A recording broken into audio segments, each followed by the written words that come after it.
Prime Minister Zaev expects ratification process of North Macedonia's accession protocol to NATO to finish by the summit of NATO in London, I think early December this year. Do you think that this is feasible? We are certainly looking forward to having North Macedonia as a member of the NATO family as soon as possible, but it is impossible to predict when all of the ratification procedures will be completed.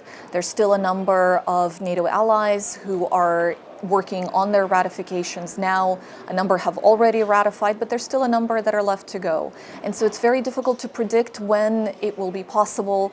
We are looking at the experience of Montenegro, for whom that process took approximately a year. So our expectation is still that perhaps spring of 2020, but it could certainly be earlier than that. Political aspects aside, speaking from a technical expert point of view, are there any weak points in Macedonia's portfolio, like, let's say, transformation of the security services, vetting of the people, of the staff, current staff that works in those intelligence services?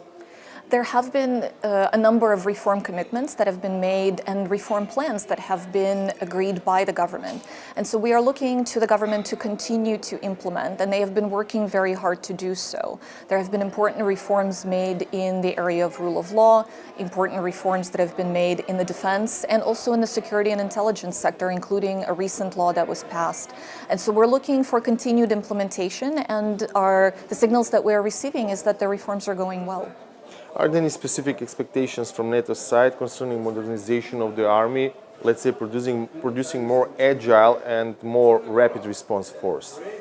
This is a very important area of reform, not only because integration into the alliance requires a highly capable, well-equipped armed forces, but also because investment in North Macedonia's own defense is really important. And we have served with the soldiers from North Macedonia in Afghanistan, so NATO forces are already well aware how talented, capable, and committed they are. They've served with honor and distinction.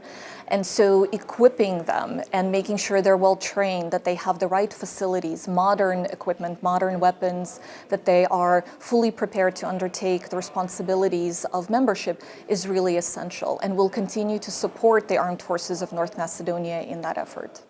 There's information still not confirmed yet that air policing of Macedonian sky will be a joint effort of the Greek and Bulgarian Air Force. Doesn't NATO have a say on this issue? NATO provides technical advice and expertise, and indeed a lot of allies work together bilaterally with other allies to provide air policing.